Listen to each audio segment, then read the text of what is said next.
Hello, and welcome to the South Coast Artists Index, where artists, performers, and writers, as well as curators, directors, and supporters, anyone with ties to the creative community, drops by to introduce themselves to you. We'll talk about their beginnings, their vision, their passion, and so much more. The South Coast Artists Index podcast is brought to you in part by Heavenly Spirits, who invites you to celebrate the art of life and creative communities everywhere. Hello again. This is Ron Fortier with another episode of the In Focus podcast brought to you by the Artist Index. And today we have a double header.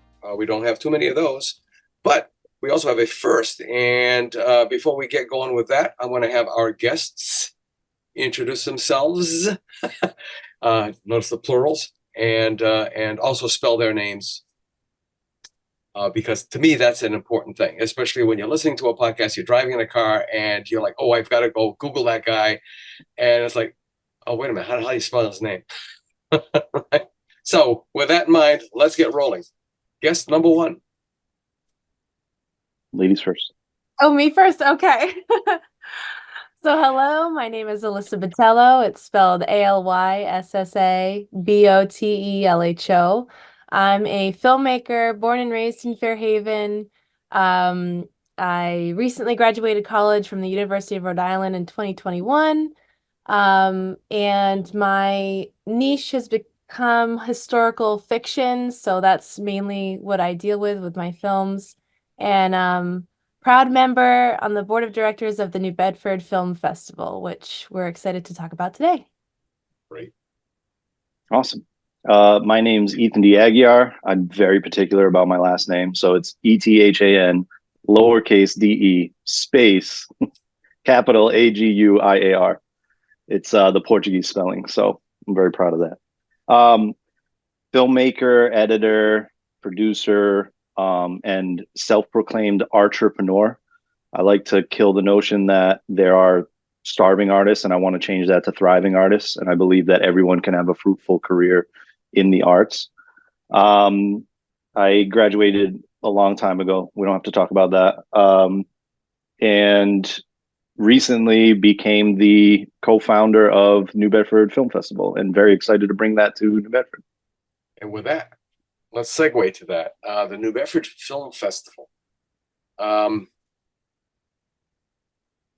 If you're of a certain age, you might remember that we've had several world premieres in the city. Moby Dick not just being the only one, Down to the Sea in Ships, and there's been several others. But there's also a local film, I don't want to call it an industry, but a local film history. And tell us a little bit more about that, because I don't think a lot of people really know that. And then we'll come up to the future, to the present, rather. Yeah, I mean, honestly, all I know is kind of scattered stuff. There was, Moby Dick was filmed here. There have been productions since then on different levels. I know there was like a Tom Cruise movie where they filmed the chase scene on Route 18 and things like that. So it's been kind of scattered around. But yeah, to your point, I don't think that we could really call it a film industry yet, because it's just been kind of, scattered and I don't want to say disorganized, because that sounds bad, but it's just been, I think New Bedford has so much potential in the film industry, and it's just taken a group to kind of realize that potential and really push for that. So that's what we're hoping to do with the film festival. And yeah, I think that New Bedford has so much potential in the film industry. There's been a lot of projects that filmed here recently. Finest Kind just came in. It was a script that the director had sat on for like 20 years and only wanted to do it if he could film it in New Bedford, make it about New Bedford. I know AMC came in and did a pilot episode of a timepiece. So there's been a lot of interest in New Bedford. It's been buzzing for many years now. Let's talk about your cultivates, okay, your contemporaries. There's more than just the two of you. Out there. Could you elucidate that, Alyssa? Wow, that's hard to say. Yeah, absolutely. So I went to Fairhaven High School for media production, and that's where I really learned the craft. And it felt like I was at the head of this wave in filmmaking. And so several of my peers at Fairhaven High School have gone into the film industry and related media production industries. And the more that I've worked in this area as a filmmaker, I've been finding all these people who are also doing the same from this greater New Bedford area. And that's actually where Ethan and I met too, just kind of through related things in New Bedford Creative. There are a lot of people in this area working in film as, acting, writing, producing, all different facets of filmmaking. There are a lot of people working in it. We even have a stuntman. Yeah, Adam Katz. Adam Katz. Yeah. Yeah, who worked on Finest Kind. Actually, he just posted the other day about his work on Madam Web.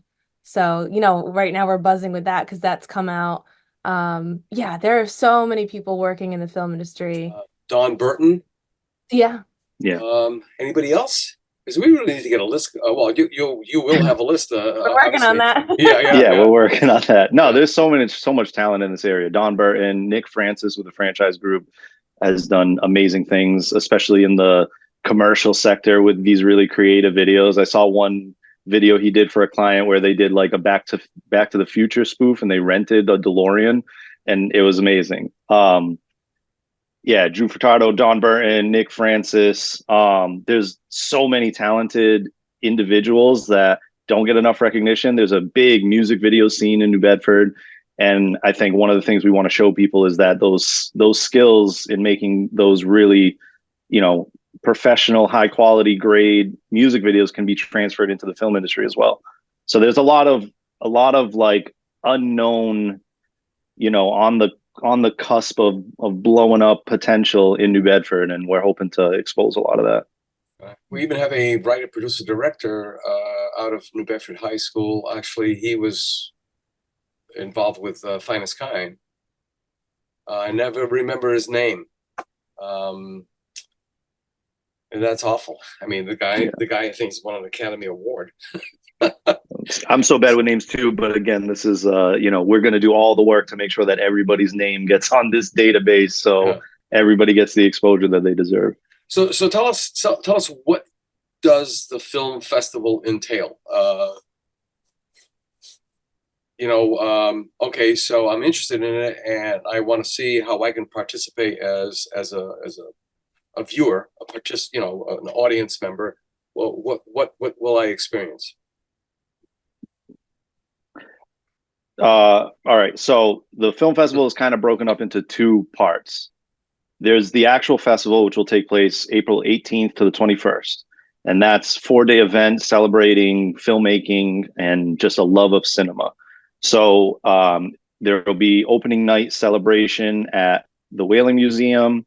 We're going to do like an award style presentation of what we're calling technical awards, I believe. So things like best cinematography, best acting, not the big category wins, just so we can kind of prime people and get them excited about the films that they're going to see throughout that weekend. And then we're also going to premiere Love Letters for New Bedford, which is kind of, long story short, is what kind of segued us into even talking about getting a film festival in New Bedford. And then we're going to have the 19th or the next 3 days, we're going to have screenings alongside workshops, and those will be going on during the day where people can kind of bounce around to different screenings, come in and out of some workshops. Some of those will include, we're speaking with someone now about possibly running a workshop about like how to be a PA on a set and what to expect when you're on a set. So just kind of workshops that'll give people some knowledge of the industry, but also just kind of introduce them and introduce the community of New Bedford into the industry. And then networking events later in the night where artists can mix and mingle with the community. They can get to know New Bedford and get a feel for it. We're doing, during the networking events, there will be on the ground floor of Ground Floor Coffee, we'll have, there will be an event space where filmmakers will get a screenshot of their films that kind of embody what their film is about, and a little blurb underneath, and we'll display them like art gallery style as a way to encourage conversation about their projects and filmmaking in general. And then the last day at night, we'll have an Oscar style award ceremony at Steeple Playhouse where we'll present all the awards. There'll be some special presentations and talkbacks, and then an after party after that. And that's basically what you can expect from the event itself. Alyssa, will your film Sweet Freedom be shown and available at that time, or? No, not yet. It's still in post-production. We're looking at the fall for Sweet Freedom, but hoping to have a trailer ready. Actually, yes, there will be a trailer ready. So a little taste of Sweet Freedom at the film festival. But Ethan did a great job explaining everything that'll be, fun for that weekend. Mm-hmm. And just want to make sure too that the general public knows that this is a place for artists, but also just for the general public too. We want to unite the artist community and people already in the film industry and people who just love film, have an interest in local art, local creation, and maybe too, if they have a slight interest in being a part of it in some way. There are so many different facets of filmmaking that you can get involved in. And I think that's kind of a perfect segue into another event that I didn't mention, but if Alyssa wants to elaborate on the 48-hour film challenge. I was going to ask you, there's always a challenge, right? Yeah. So, well, the 48-hour filmmaking challenge, for those who don't know, there is something called the 48-hour filmmaking challenge that's held around the world in all these different cities. And then there's all these different offshoots of this event that's held across the world.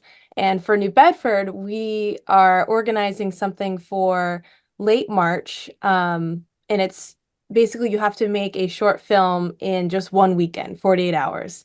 And what we're doing that's special, that's a little bit different, that isn't really done in those other cities, is we are providing different locations in the downtown New Bedford area where filmmaking teams will be provided with their filmmaking location, and they'll get to go in and just have this story take place in this one location. And then those films will go on to screen at the film festival itself. So they'll have their little section. Just another fun way to get involved in the festival too. Who's going to be judging? Because everybody's always looking for a judge at note, that kind of thing. So initially, I forget the total number, but we've had like over 120 submissions. Wow. So initially what we did was open up community judging so that we could get the New Bedford community involved and make them feel like they're part of the process. So they go through and kind of do an initial kind of filter, I guess, of like, we really enjoyed these, or, the judging form is very in-depth. So you can give individual scores for each aspect of filmmaking: sound design, music, cinematography, editing, and then an overall score and comments. So then we'll take all of that information, and then us with the board will kind of decide like which ones get put into what screenings and which ones are up for awards, and make all those decisions. But we really wanted to get the community involved, and not just for our inaugural year, but we've had we're figuring out how to kind of reward people for the number of films that they judge. So, let's just throwing out random numbers, but let's say you judge 100 films, then you get like a free 4-day pass for the festival where you have all access to all of our events, and things like that. So just something that really makes kind of already doing what we want to do with our long-term goals, which is get the community involved in the filmmaking process. Not that this is actually part of producing a film, but this is all part of the industry and all things that, us as filmmakers regularly experience. So we would just want to get everybody excited about that and really just, let them know that this is for the community, by the community, and really just get them involved. That sounds fantastic. And speaking of looking ahead, looking into the future, are you looking to have this as an annual event, or will it eventually have to go biennial because it's gotten so big? You need all that time to process and and schedule and so on and so forth. Because in that industry, people are always constantly on the move. I mean, they really need some lead time, correct? I mean, and look at your film, Alyssa. I mean, how long have you been on this now? Oh, Sweet Freedom. The research started in the fall of 2022. And then, Ooh, yeah. yeah, we shot it in the fall of 2023 and still in post-production and looking for fall of 2024 for it to be released. Right, right. And Love Letters, how long for that? Oh, Love Letters is like a crazy example. So Love Letters, I think the one advantage I had working for me was New Bedford Creative had hired me to film all of the events that were happening in the summer of 2022, just to build a content library to have, great shots of all of the events that had happened over that summer. And then in August, or towards the end of August of 2022, was when Arts Midwest and New Bedford Creative reached out to me. They had already been working on the Creating Connections initiative, where they were it was a initiative aimed at involving the community in public art more, so that they would really feel like part of that process.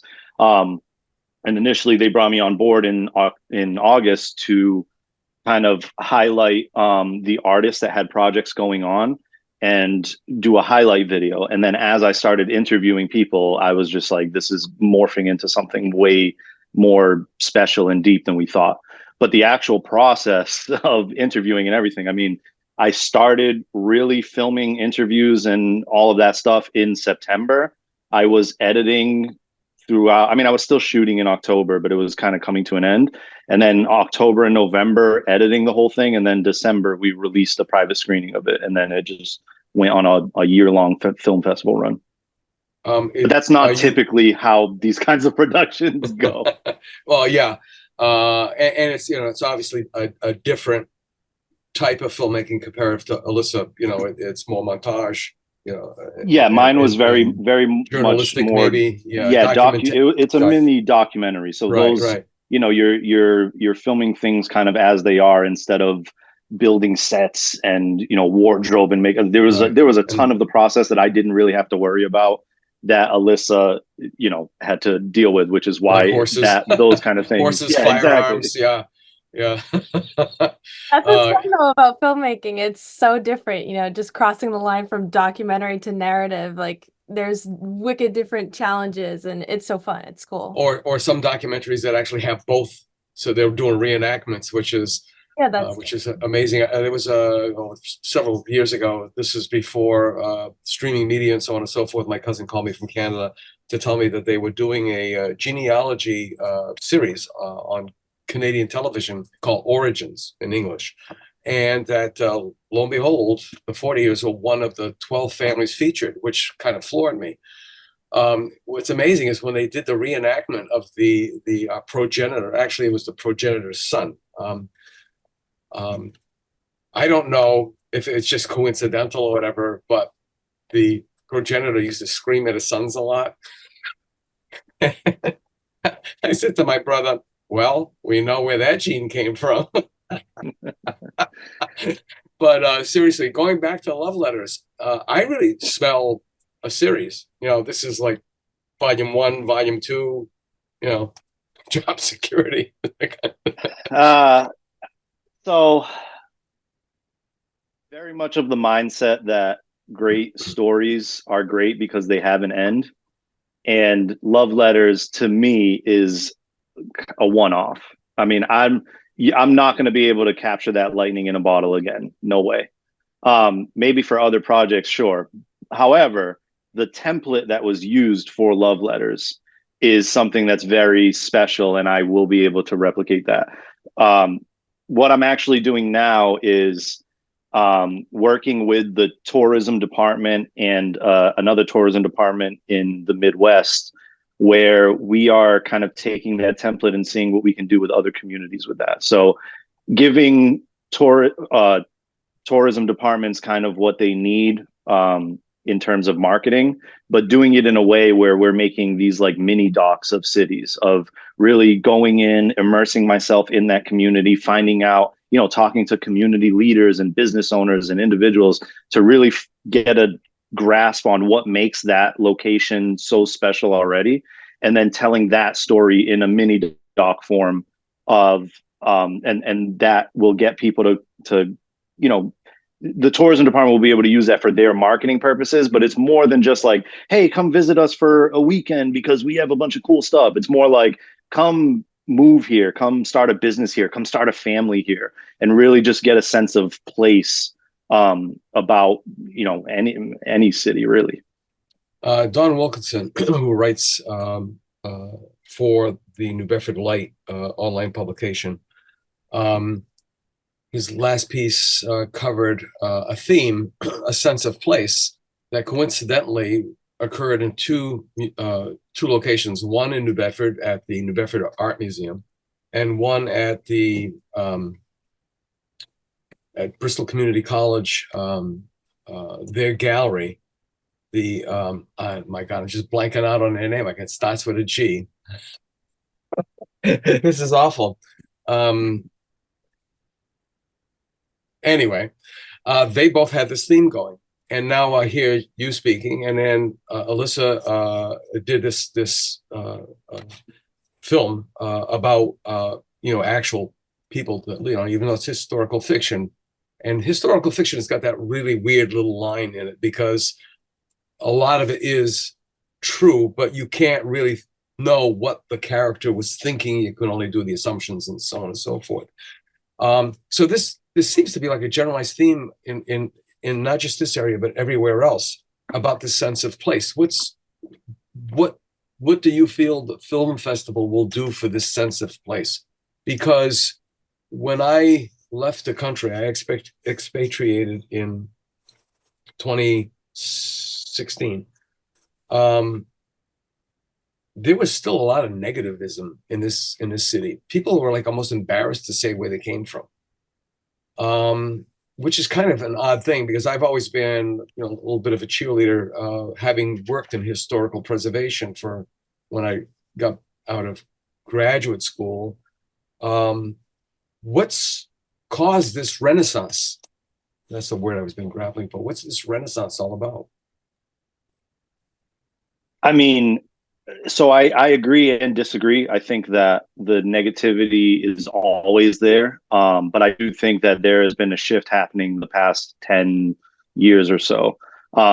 You're always going to get people that are just honestly just complaining about everything. So I don't think that that's ever going to go away. But one of the things I've noticed in the past, like I said, 5-10 years, people would ask somebody from New Bedford where they're from when they're in a different state or a different country. And they're like, oh, I'm from, Boston. And then they dig a little deeper and it's like, yeah, well, I'm from this small city an hour south of Boston. But now people just say, oh, I'm from New Bedford. And the surprising thing is that either people have heard about New Bedford before, or if not, we are just so proud to talk about New Bedford and all the things that we have here that by the end of the conversation, people are like, wow, I really need to kind of go visit this place. And I saw that a lot with Love Letters. I mean, Love Letters was a great introduction to the city and what goes on here in the artist community and just the whole vibe here.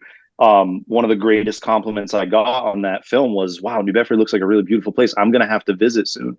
And that's just like, yes, like that's exactly the kind of image I want to portray about New Bedford. And I just think that New Bedford, like a lot of places around here and a lot of places in the country, get a bad rap because that's the kind of stuff that sells. That's the news stories that sell. That's the stuff that people engage with. But I think that people just need to come and experience New Bedford for themselves, and they bear witness to the magic that we all know is here. So that's one of the main goals of the film festival, is not just to get people here to admire films. It's to get people here to see the talent that's here, to see the community that's here, to see everything that we have to offer, and honestly be part of the community for that weekend and really experience it and dive in head first. And I think best case scenario, people leave here thinking like, wow, that was a really great experience. I definitely want to come back to the film festival again next year, but I'm just going to come hang out in New Bedford someday. I'm going to come take a long weekend here or something. That would be, I think, the ultimate reward for for me personally for this. Yeah. If you're wondering why I keep looking like that, I keep hearing a sound like of a garage door opener, but we don't have a garage. I don't know what the heck that sound is. But as you were speaking, I was thinking about the next generation, stimulating young people to follow in your footsteps, to stand on your shoulders. The mentorship, how important is that to either one of you? I'll ask you, Alyssa. Very, very important. Yeah, that's something that I'm very passionate about, is trying to inspire the next generation and show them that it's possible. So also when you mentioned a sense of place, immediately I thought about how last year, at the beginning of last year, I was thinking about moving to LA. I was actually starting to make plans to move to LA. And then the grant came through and Sweet Freedom was going to become a reality. So it showed me that there are opportunities here and I can do what I love here. I don't have to move across the country to have maybe some semblance of a chance of doing something that is maybe possibly related to what I like doing in filmmaking. So the festival is also just such a motivator. Like, there is talent here. There's a lot happening here. And people love what they do. Like, you don't have to rip yourself from a community that you like just to maybe have some chance at what you like doing. But yeah, to inspire the next generation, too, I had a great time. I was a creative writing teacher for some of the Fairhaven public schools, and that showed me too, like, kids are still really interested in being creative. And, with COVID, it was hard on them, especially the young generation. But when you show them, like, no, this is how you can create a story, and you show them the different ways, they really get excited about it. And it's great to see that, that light come on. And funny enough, too, I had someone reach out from Fairhaven High School. He's a football player, and he is getting into media production as well. And he wrote this great message, and I was like, oh my gosh, that's amazing. He's like, oh, Mr. Furtado would show your films all the time to us. And I was like, oh, that's great. That's so cool. And Yeah. then just last night, we had a little judging session for the festival, and this kid's film comes on, and it's like this video essay about why he loves making films and being a young artist and balancing that with football. And I was like, oh my gosh, this is so cool. Like, this is raising up the next generation of artists. It's awesome. I was speaking with somebody the other day about, well, I remember the horrified look on my mother's face when I told her I was going to go to art school. And there's a whole backstory to that. And in fact, when I call her every Sunday, she's like, "Do you sell anything?" Right. But and then so many people either figuring that was a common sense choice, decided, oh well, I've got to do something serious. That serious thing means ka-ching, I've got to make a few dollars. But I've noticed a ground shift for some reason. And I guess people have figured out, well, if my kid's going to be happy, why not? Because for the longest time, our greatest export from this area, from the South Coast, was educated youth. If you sent your child to a university, college or university, they ain't never coming back. And I don't mean that to be facetious. I mean, you have to go someplace else. Why can't we be the place that people come to when they leave their city? And Exactly. I think we've got something lighting up. My wife is from Detroit. It's a phenomenal city. When I met her, they were on the edge of bankruptcy. They had the Bruegel painting that the city owned. Was worth millions of dollars. The wedding, I think it was called, the wedding feast. They had the option to sell it, and they could have gotten big money for it and wiped out their debt. And basically the population said, hell no, you're not doing that. And then there's something called the Spirit of Detroit. It's a neoclassical sort of, male figure, like a god, and he's holding out his arm, and there's a flame, and it's called the Spirit of Detroit. And it's not just a statue. There really is something to be said about that spirit. And I think maybe the spirit is come back because juxtaposing in lucium diffundum, we light the world. Wow, for the longest time, we put a bushel basket over that light. We were embarrassed to talk about the place. We were just a mill city, and what's his name, Barnacle or something. No, it wasn't him. It was another writer for the Boston Herald called this Pit City because of where we're placed geographically in a map that looks like an outraised, a raised up arm, and it looks like the armpit of the arm, and all this other negativity. But it's so wonderful to especially a younger generation to have this spirit and coming into a whole renaissance. I mean, right now, because of Black History Month, which is sort of ridiculous if you stop and think about it, like 1 month. But that's a whole nother story.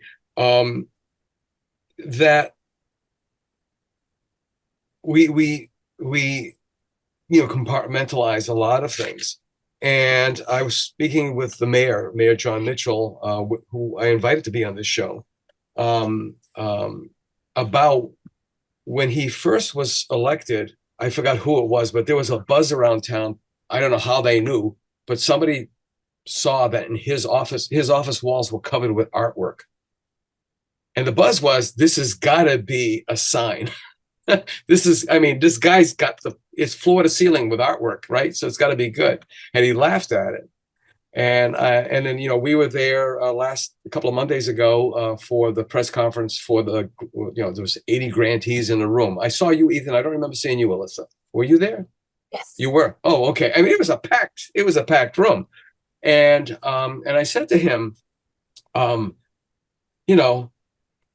live in Fairhaven now, so it's not like I'm trying to ingratiate myself or whatever. But wow, I mean, when I left, expatriated to Portugal, when I came back, I noticed the difference. My sister-in-law, who had never been in New Bedford before, the first time she came, she was totally enamored. I mean, if they had a B&B for the Whaling Museum, she wouldn't be staying with us when she comes here. She'd be there.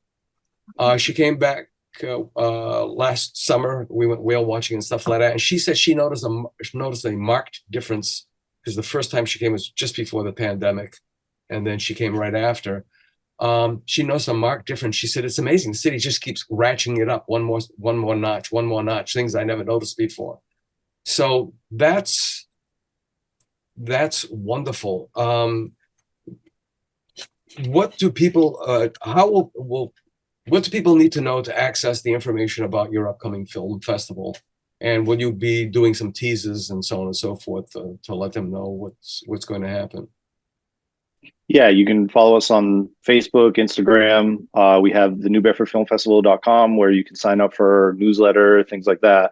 Okay. That'll all be on the companion blog post for this episode, by the way. Cool. Yeah. So yeah, and if people have any questions, they can reach out. I usually try to answer all the DMs that I can, and things like that. But just to kind of add on to what you were saying,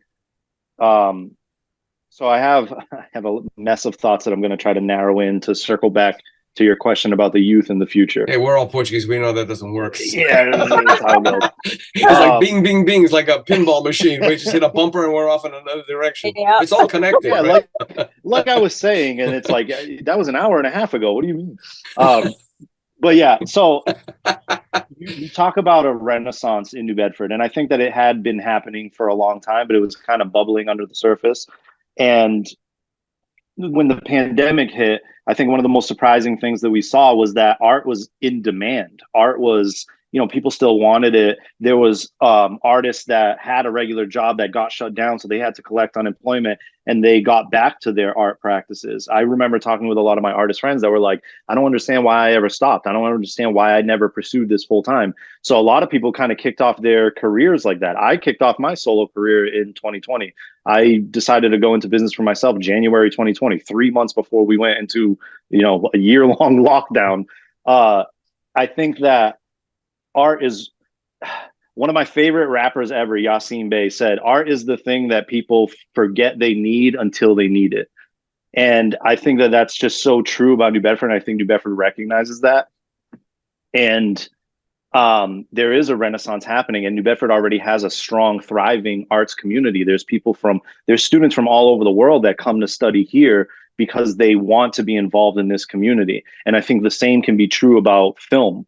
I think that the reason why New Bedford has already been so accepting of the film festival and all of our plans is because they recognize that it's that connecting factor with the creative economy and just art in general.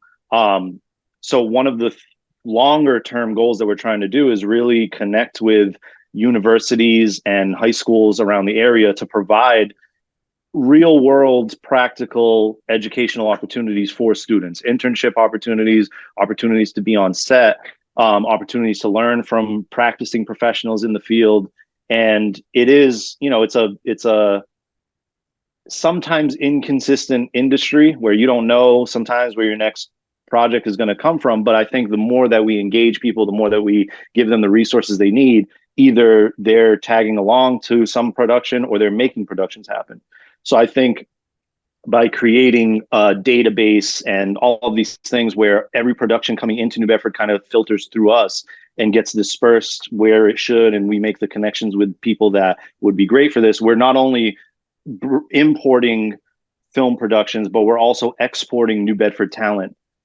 And I think the ultimate goal with that is I don't want people to feel like they have to move away anymore to make it here. If you want to go to LA or New York or somewhere else to make it, and those are your plans, like amazing, go for it. But I don't want anybody to ever feel like they have to do it to be successful. I want to bring that success in that industry to New Bedford. Yeah, exactly. And then while you're speaking, it reminded me of a term that I just ran across that's important for the Artist Index, because a lot of people get what we're doing, and a lot of people don't get what we're doing. And I think maybe this phrase of we're promoting cultural sustainability, just bouncing off of what you just said. We have to keep this cultural vibe sustained and healthy, and so on and so forth. And in film, as you both know, Beth Ann Gallagher, who is a film buff, and she's really, really immersed in film, and she's really gotten into local film. I'm wondering what that thing is that she found recently that is really got her spinning. And I couldn't quite get her last Facebook post, because was she happy? Was she sad? Or was she just like stunned? But there's just so much that's not only going on now, but now we're looking back and saying, hey, this has always kind of been going on here. We've always had people that were involved, but again, they had to move away to do what they had to do, but they kept connected here, So we're going to wrap this up. I want people to know that on our companion blog post, all the information that they need to access information about the film festivals coming. I'm going to do the old Barbara Walters stupid question to both of you. If I each gave you a magic wand right now, but you only had one wish that you could ask for, what would that be? I'll start with you, Alyssa. Oh no! Because you look more thunderstruck than Ethan. Oh my gosh. Yeah. Okay, so one wish. I have one wish. Oh geez. I want an Oscar, damn it. Give me an Oscar. Oh my gosh. Oh man. Well, yeah, it would definitely it would be something film related for sure. I don't know if that would be Sweet Freedom specifically or an upcoming project. I feel like I always have like 5 different projects bouncing around my head, but yeah, I think for any artist too, just having your work seen and having people connect with the work and with each other is something that's like the main goal, right? Because like, oh, a gold trophy would be great, but that's just gonna sit on the shelf and collect dust. So yeah, I guess my one wish would be I would like one of my projects one day just to be seen widely and have people connect and find meaning over it. Excellent. Ethan? Want to see New Bedford win.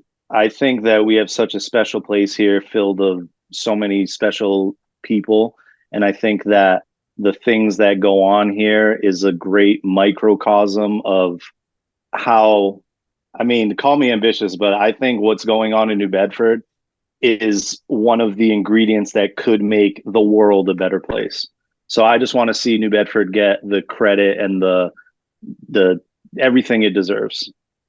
Excellent. Excellent. And because DEI is in the news so much, not for the positive aspect of it, but because of the counter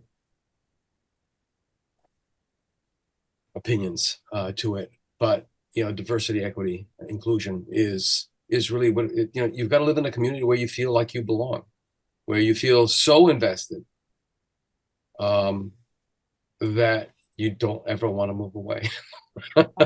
Which causes another problem of isolation and so on and so forth. Well, it's been really, really great speaking with you guys. We're really, really happy. I'm probably going to be contacting the both of you individually for some follow-ups, not specifically for the podcast, but because you've stimulated a couple of things that I might have some information that might be of some value to you. And we'll take it from there. Thanks so much. Awesome. Thank you. This was great. Well, folks, that wraps up another episode of the In Focus podcast, brought to you by the Artist Index. And hey, see you next time. Bye. We'll see you next week for another episode of the South Coast Artist Index podcast. To learn more about the South Coast Artist Index, visit theartistindex.com. Find us on Facebook, Instagram, and YouTube.